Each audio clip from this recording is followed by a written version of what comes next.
Hi everyone and welcome to IBTM Connect. My name is Hannah Brewer and I am the Conference Manager for the IBTM portfolio. Connect is all about keeping you engaged and united as an industry as we work together to bring you the best possible content. Today, I'm joined by Dr. Rob Davidson, Managing Director of Mice Knowledge. Over the past few months, most organisations have had to move their meetings online and virtual events have become the default method of bringing colleagues together for the purposes of discussion, training and information sharing. During this webinar, Rob will discuss the power of face-to-face events, as well as identifying the roles and limitations of online and hybrid events. Thank you for being here and don't forget to submit any questions you may have in the text box below. Now please join me in giving a warm welcome to Rob. Hannah, thank you very, very much for a nice introduction, and welcome everyone. Welcome to my home. Welcome to London on a kind of sunny day today. I really appreciate you joining us today. I know that it's the summer and your time is always precious, but I do appreciate you spending some of your time here with myself this afternoon. So I'm saying this afternoon, but I'm very aware that there are people joining this webinar from all over the world. So a special hello to those of you in the Far East who are, I think, by now probably in your pajamas, and people in the Americas who probably just got out of bed. So it's very nice to be here with you. Most importantly, I hope that every one of you is well and managing to stay positive and hopeful at this particular time in our history. So thank you very, very much. It's a nice summer day, as I said, but then I remember some of you are joining us from the southern hemisphere where it's actually your winter. So I understand that not everyone is enjoying the summer. So as Hannah said, if you do have questions, then please put them in a text and Hannah will pass them on to me. So we're going to begin our presentation this afternoon. Hannah already explained what it's about, and I want to really explore with you the different formats that we now have for meetings, conferences, any kind of business event. So that's the topic of my presentation. If you like tweeting, well, there at the bottom of the slide, you have the hashtag Mice Knowledge. Now, very, very quickly, for those of you who don't know me, Mice Knowledge is my company specializing in research, education, and training for the mice industry, for business events, if you prefer. So I'm researching our industry all the time, in particular trends. I'm teaching business events in 4 European universities. So a special hello to my students, if any of you are tuning in today. And training. I spend a lot of time training people who work in venues, who work for convention bureaus, that kind of organization. And I'm sure some of you are in that category as well. So that's enough about Mice Knowledge. Let's begin the presentation by looking at, well, our world, your world. If you're listening this today, then I suppose that you are involved in meetings, in conferences in some way, either planning them or hosting them in your hotel or your conference center, or you're marketing a destination as a business events city or country, or you're something like an interpreter and making international multilingual conferences possible. So this is our world, or I should say it was our world, because of course everyone listening today understands that our world has changed quite dramatically, and we all understand why it has changed. So we were enjoying large events like this last year. This year, as everyone knows, they were no longer possible. They were banned by governments all around the world. Gatherings of different sizes were forbidden. That goes for conferences, and of course, it also goes for this kind of corporate event, which were no longer possible simply because it was too risky to bring people together.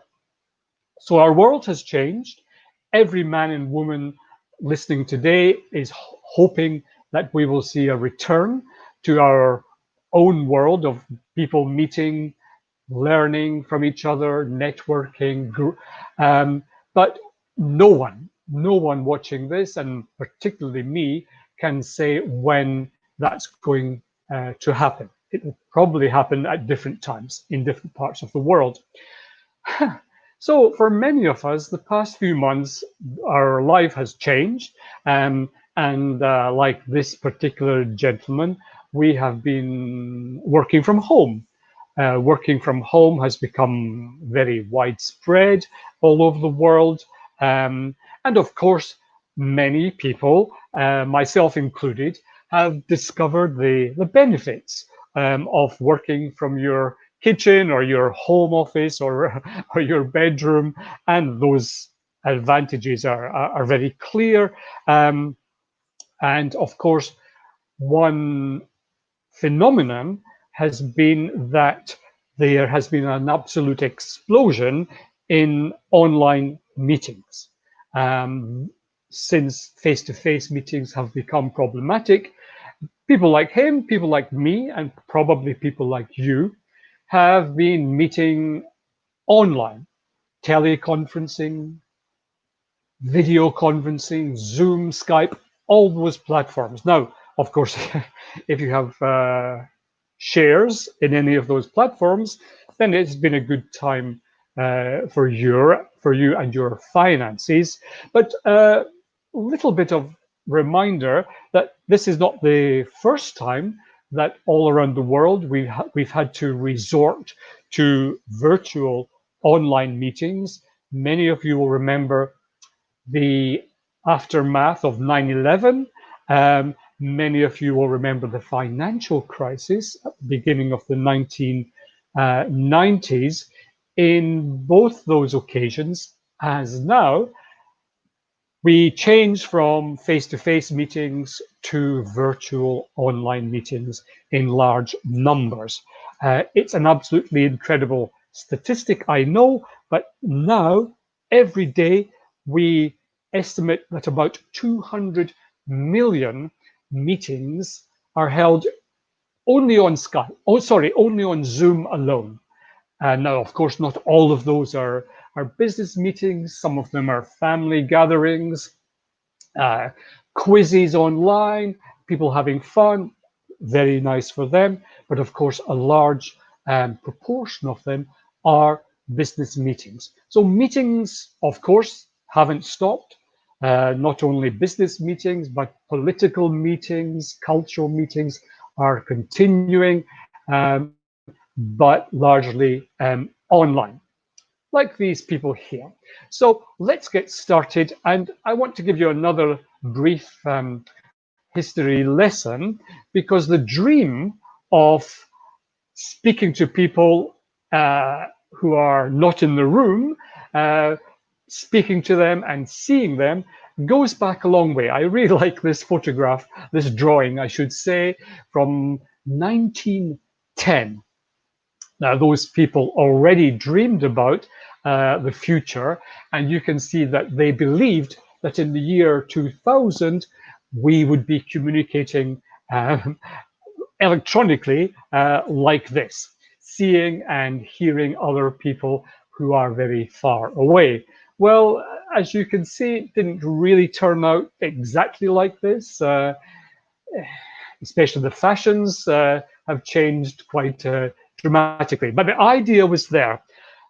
History continues. By 1930, we had some primitive technology to be able to see and hear and communicate with people electronically. And this is a primitive teleconferencing booth from way back in 1930. But for most of the 20th century, face-to-face meetings like this one here were really the only possibility, especially for large events, large numbers of people. These were face-to-face events, and this was really the only option. However, behind the scenes in the 20th century, the technology was improving. Teleconferencing, video conferencing were becoming better. Some of you, certainly I do, remember the early days of teleconferencing when, it was badly synchronized. There were too many technical problems. It really wasn't very convincing. But even before this current crisis, we all know that teleconferencing had advanced quite dramatically, and that, on a good teleconferencing system, you soon forgot that those people were not actually in the room with you. So we have it now. And many of you are saying, thank goodness we have it, because can you imagine our lives in the past few months without virtual meetings? It means that now we have three, at least, formats open to us for conferences, for meetings. Online, face-to-face, which we are all dreaming about returning to, and down below, what we call hybrid meetings, where some of the participants are in the room, face-to-face, and others are participating in the meeting from wherever they may be in the world. Now, many of you are planning events for your companies, for your organizations, and therefore it's a strategic decision which format to use. Which format of these is going to help you and your organization best to reach its objectives? And that's what I would like to discuss today. So we're going to begin with online meetings, like the one we're all having right now. And, I'm a fan. I think there are advantages of online meetings, and, we know what they are. We know what they are.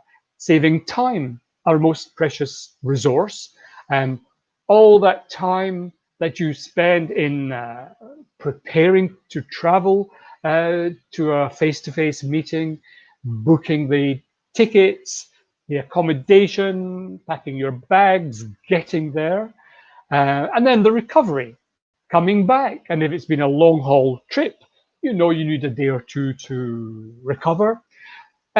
So we save time in that respect. We also save time because online meetings tend to be shorter.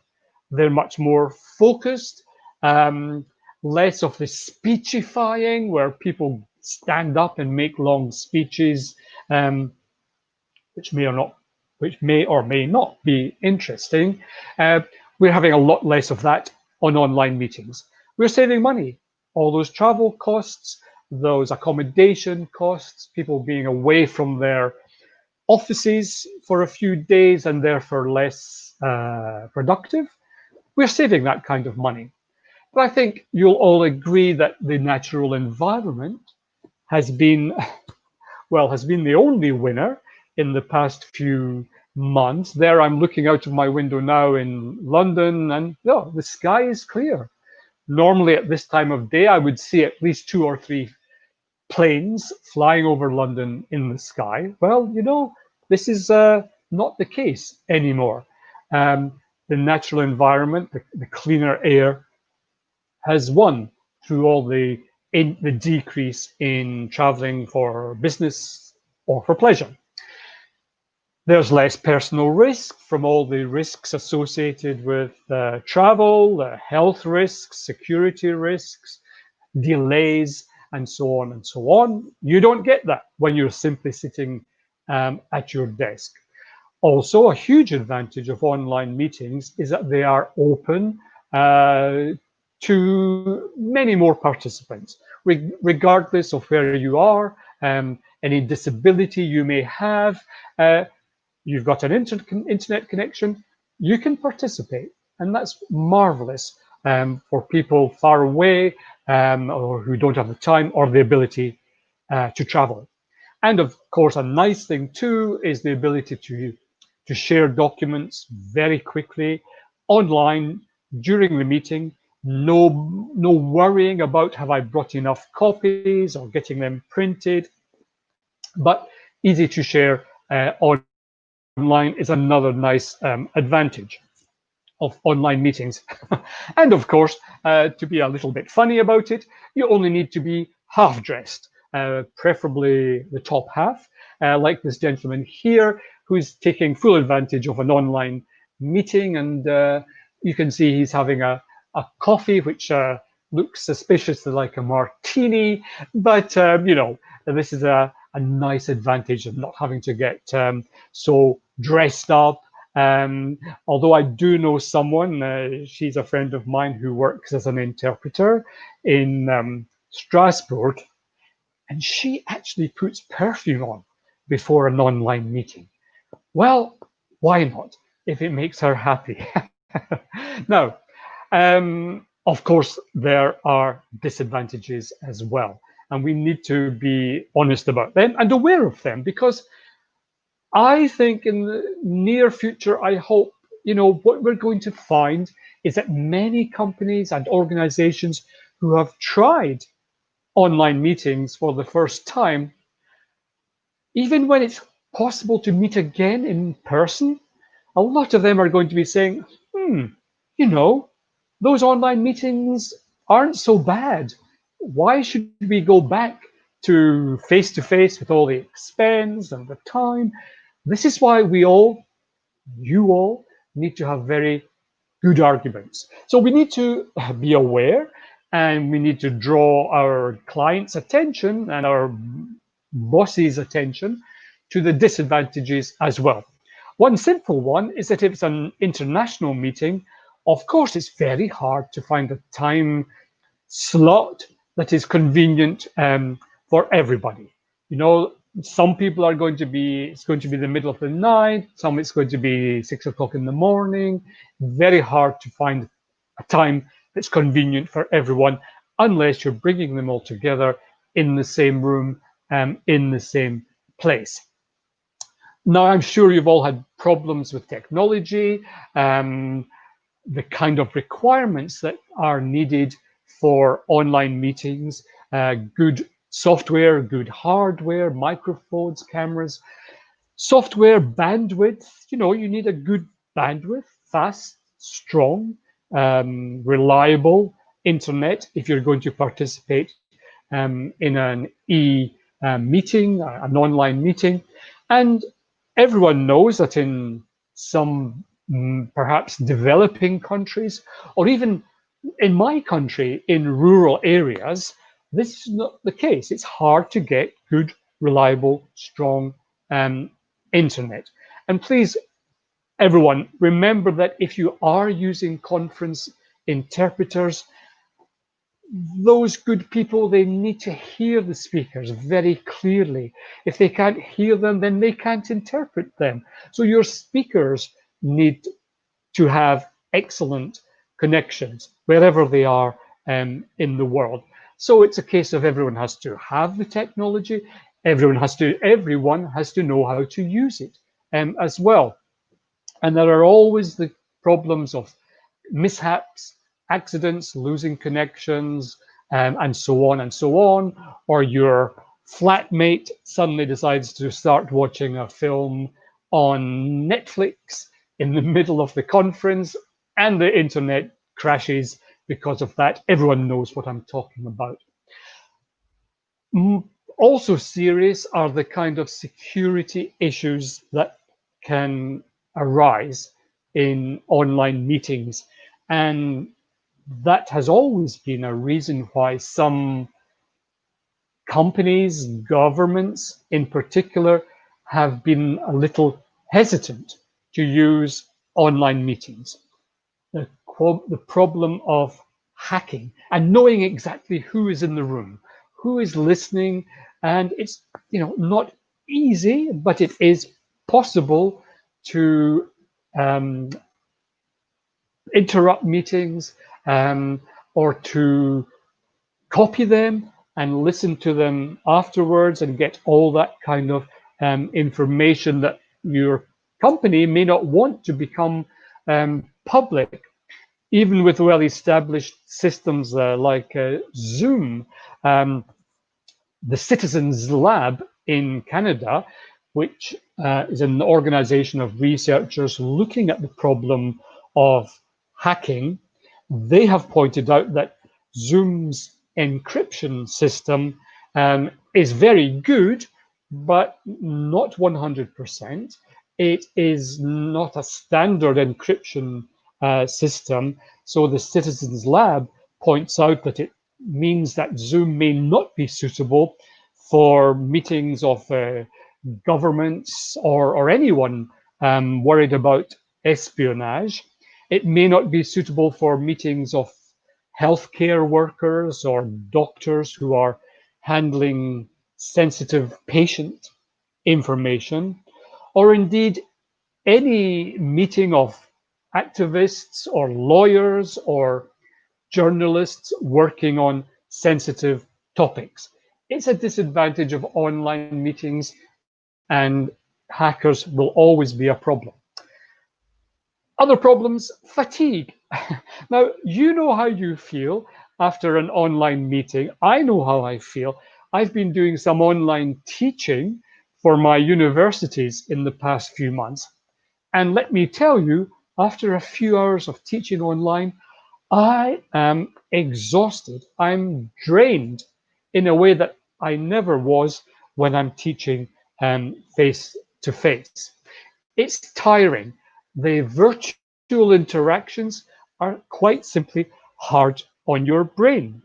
Now, you see, during a face to face conversation, our brains, of course, focus on the words being spoken, but our brains also get a lot of additional information from the kind of non-verbal information, which is very important to understanding. You know, the kind of thing I mean, is someone listening, or are they turning away from you a little bit? Are they inhaling quickly like this because they're just about to interrupt you? Well, online meetings, those kind of signals are lost, and it taxes our brains, makes it much more difficult for our brains to function and to capture the message of what's being said. That's why on online meetings, participants are much more likely to talk over each other, because they sometimes can't see or they can't pick up those non-verbal signals. That means that a video call, an online meeting, needs your brain to pay close attention to the words that are being said. Also, of course, this is more complicated if there's no video, or if the video quality is poor and the facial expressions are difficult to really follow. Now, of course, when it's a meeting with multi-person screens, 20 faces on the screen at the same time, that's even worse. Look, that kind of picture really challenges our brain, forcing us to decode too many people all at once. Now, psychologists, they call it continuous partial attention. It means the same as multitasking. Your brain is overwhelmed by so much unfamiliar excess stimulation. It's not normal. You never go up to a colleague and stand 1 meter away from them and stare them in the face. That would be a very strange kind of behavior. But on online meetings, they force us to do just that, and our brains are tired as a result. Connected to that is stress. Well, of course, there's some stress because of technology problems, things going wrong, but also in a different way. I think that there's a more fundamental kind of stress because remember, an online meeting, when you see the people on the screen, I think it's a reminder. It's a sad reminder of the people in our lives that we have lost temporarily. Every time you see them on the screen, it's a bit of a reminder that really we should all be together again, shaking hands, hugging, having a beer, and I think that's a source of stress. Also, another source of stress is when you have an online meeting with cameras. Well, yes, it's nice, maybe, to see other people, but you never forget that those other people can also see you. You're on screen. It's been described as watching television, and television is watching you. In a normal meeting, you can look out of the window and rest your eyes for a minute or two, and people know that you're still listening. But when you're being filmed on the screen, you kind of feel on show, and you need to keep looking as if you're paying attention, and that's a source of stress. We need those visual breaks, and without them, again, our brains get tired. Distractions, working from home in particular, it's so easy to lose focus. Something else, your phone gets a message, you're tempted to look at that, then afterwards you need to refocus your brain. This is another disadvantage of online meetings, which everyone knows, and I hope you're not being distracted at the moment. More disadvantages. Well, no, I'm sorry, we've done the disadvantages. We're now looking at the disadvantages of face-to-face meetings, because we must be honest with ourselves. There are some disadvantages. Number one, waste of time. When you work in the meetings industry, you always hear people say, oh, meetings, I've wasted so much of my time in meetings. And I think if we're honest, none of us can say that we haven't wasted time in some kind of meeting. Well, that can be the fault of the meeting planner or the organization. We know why some meetings do not go well, but it's bad for the reputation of our industry as a whole. Another problem these days is this one, where I believe in the current situation, it's very bad for people's health, and it's very bad for the economy. When this is over, we're not going to feel as wealthy, as rich, as extravagant as we've done before.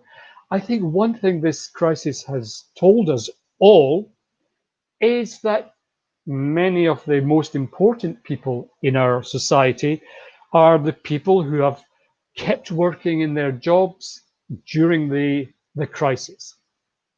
And I'm speaking about people like bus drivers, supermarket workers, nurses, the people who have kept the show on the road, sometimes at great danger to themselves. Now, those people are not well paid in any country. And I think for the future, extravagance, frivolity in meetings, as in any other type of event, will not be well regarded. We need to be careful, even if we have the money in our organizations and companies. This is not the time for conspicuous consumption, for the champagne lifestyle that some of us were enjoying before the pandemic. It's not good for the image. Also, of course, the negative impact on the environment. We've mentioned travel, a lot of international travel in particular, as we know, is because of people traveling to conferences. But also, don't forget, our industry has a negative impact on the environment every time we build a new convention center. Well, those places are great. I love them. I'm a fan of those places, but they take up a lot of land. Um, their construction takes up a lot of resources. They use resources all the time, even if they're empty, which many of them have been. Recently, they need to be heated, they need air conditioning, etc., etc. And of course, the health risks of traveling, particularly at the moment, they are never far away. So there are disadvantages of face-to-face meetings. And of course, people can also get tired at face-to-face meetings as well. So these gentlemen are clearly not having a very nice meeting. But fortunately for all of us, there are many advantages. And many of the advantages of face-to-face meetings are simply that they avoid the disadvantages of online meetings, the technology problems, and so on and so on. But there are deeper types of advantage. And if you are in a situation in the future of having to justify face-to-face meetings, these are the arguments that you need to have at your fingertips. Memorability and perceived authenticity. Now, memorability, meeting people and remembering them. Um, Perceived authenticity. So much time during meetings is dedicated to pleasant small talk, chatting, catching up with people, looking them in the eye, shaking their hands. That's what I mean by authenticity. Getting to know people, getting to trust them. That's much easier in the case of a face-to-face meeting where you are investing your time and your money in developing these kind of professional relationships. You've traveled to a location, you're donating some time, perhaps your own money, to this event. That's an investment. And engaging with others is something which face-to-face meetings help us to do very, very well. This is particularly important, of course, for meetings with clients. The research always tells us that winning new customers is much more likely to happen in a face-to-face situation than online or through emails or telephone calls. Meeting these people face-to-face is a very efficient way of converting your prospects into your customers. And inculcating company values. When managers get together, many things happen at a meeting, but one of the things which happens very subtly is to inculcate company values. Young, new members of staff learning about the company and learning that these are the values, the ethics, and the beliefs. That kind of information comes over extremely well at a face-to-face event. The discussions are more nuanced. If it's a difficult topic that's under discussion, where nuance, expressions, subtlety is important, really it should be face to face. Then you can reduce any possibility of misunderstanding, of ambiguity in a face to face situation. Online meetings are wonderful for short agendas, very focused, exchanges of information. But for those more exploratory, open discussions involving many people, brainstorming where the agenda is very fluid, really, again, we do this well in face-to-face meetings. And what I've called indicating significance. It's an investment of time and money. If you want your client, your colleagues to understand that this issue, um, this affair is important to you, call a meeting face to face. If you're closing a deal or finalizing a merger between two companies, really face to face, it has to be. Now, you knew I was going to speak about this because I believe this is the trump card in our pack, networking. It's very, very hard, as everyone understands, to do this online. I love networking. I always come back from a conference with a pile of business cards, people I've met, great people that I want to keep in touch with in the future. So this is our ace. This is our trump card, and we need to play it every single time. We need also to get better when we're planning meetings at the networking element. We need to get better at it. It's such an important part of the added value of face-to-face events. And we are getting better at it. Do you remember the old days of networking when, at the end of the day, you would be moved into a big room with a glass of wine and you were simply told, go and network, go and speak to strangers. Well, these days we're getting a bit more efficient and scientific about networking, and we need to be, because this is so important to our armory of arguments for face-to-face. Good apps, sophisticated apps, will help networking by alerting delegates to other delegates that they should go and speak to, matching participants up by using the app, and getting them to meet each other is much better than simply going around at random, waiting, hoping that you'll meet the right people. Also, the younger generations in particular, they're not so good at networking as their parents' generation. They need to be helped by something like gamification. Make it a game. Let people earn points on the app for every new person that they speak to. Make it fun, give it structure, but do it better because it's so important to our argument for face-to-face meetings. And serendipity. What's serendipity? It's the surprises, those things you don't expect at a conference, the people that you meet that you didn't think you would ever meet them.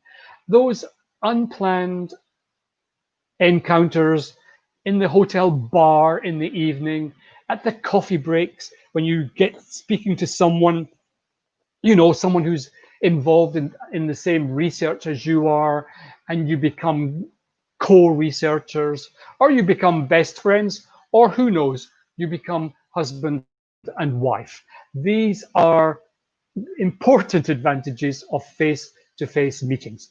I have to say a little about hybrid conferences because everyone needs to know, again, their strengths and their weaknesses. Now, I think for an audience like you, I don't need to explain what they are, but a nice definition is this one: a face-to-face meeting in which an online audience also participates. And you know that we call them also blended events, a blend of online and face-to-face. And there are advantages. Number one, expanding the scope of the conference. Countless potential participants can attend wherever they are in the world. So you have the people in the room physically present, and often a much larger number of people following the proceedings from the comfort of their own home or their own office. It also means that you can include remote speakers, again, wherever they are in the world.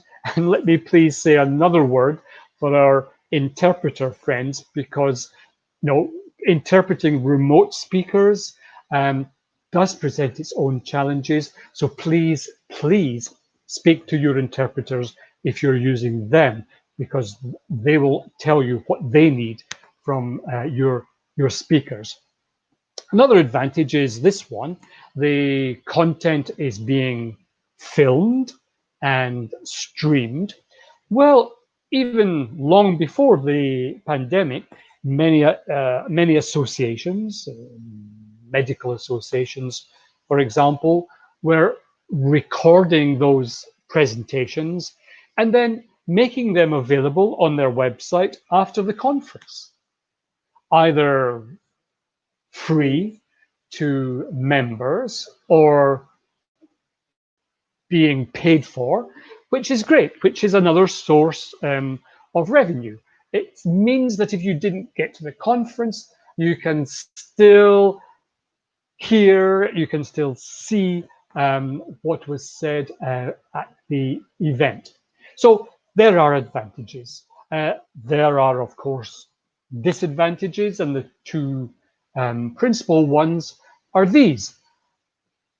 Associations in particular, who, as you know, depend a lot on their annual conferences as a source of revenue, they are nervous about hybrid events, or they have been until now, because of the potential for cannibalization. In fact, the fear is that people will say, oh, well, if I can participate without traveling halfway around the world, well, why should I go to the face-to-face event? And if you hear that, that's when you need to be ready with all the arguments that I've given you for face-to-face events. By the way, MPI, Meeting Professionals International, have done some very interesting research into this problem of potential cannibalization, and their conclusion is that no, far from leading to a reduction in future numbers, it actually means that people who have seen the event online are motivated the following year to attend. So it is a disadvantage, but not such a serious one as people may think. Another disadvantage is this one, and it's the simple challenge of keeping online participants fully engaged with the event. And here we go back to the problems of online events and the kind of potential for distraction. For example, successful hybrid events, and I've participated in a few, they manage this. They manage it very well by having excellent moderators who keep the online participants engaged, who make sure, for example, that when the in-person participants go off for a coffee break, that there's no break in proceedings. They have a discussion online, they have something to keep those online participants involved, engaged, and above all, to keep them from switching off. It's a challenge. You again need to train your speakers to, well, to look at the camera, to make reference to the online participants, to do everything to acknowledge that they are there, and above all, not to make them feel like second-class citizens. So, coming towards the end, I would like to conclude by pointing out, of course, that from what I've said, you understand that face-to-face meetings of all the three types, they require the greatest investment of time, money, and effort. Now, that's okay if we provide a strong return on investment. That's your job, to make sure that meetings are successfully planned, successfully hosted in your destinations and in your venues. And you know, I'm optimistic. I think that after this terrible, terrible time, um, we're going to remember that we are human creatures, we are social creatures, and that getting together, gathering for all purposes, is something very, very important to us all as human beings. And business will return. It's not easy to imagine. It's not easy to imagine that after the crisis, when it becomes again safe to gather together in numbers, then companies in particular will find that they have a huge need for team building again, for training staff, for in the induction of new members of staff. It will be a different world, but there will be a place for us very much in that world when business comes back. And it will come back, and we can all look forward to that. Now, I want to leave the last word to these two wonderful ladies, Christine Duffy and Mary Beth McEwen. 10 years ago already, they were thinking about why face-to-face events are best. And this was their conclusion, and I can only reproduce it here and repeat it. If your meeting is for any of these purposes, do not hesitate. It must be face-to-face. When you need the full attention of the participants, when you're launching a new strategy, a new product, when you want to inspire colleagues, when you want to energize them, or celebrate. You know, award ceremonies, those are very sad when they are held online. They should be celebrated in person, and they will be again, for building networks, relationships, and above all, for developing trust and transparency. This is our job, and these are our strengths, which we must always remember. Now, I promised I'd leave some time for questions. I'll be very embarrassed if there are no questions.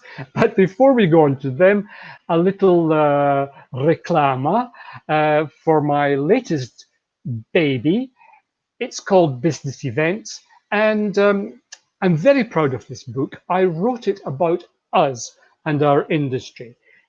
Anyone reading this book will find out everything they need to know about business events, how conferences, corporate meetings, incentive trips, exhibitions, award ceremonies, political meetings, how they are planned, how they are hosted, how convention bureaus work. If you would like to know more about everything I've been speaking about, this is where you will find it. So the most important piece of information for all of you is my email address, because I always love to hear from people in our industry. So make a note of that, and please keep in touch. Now I'm going to end presenting now. I hope I don't lose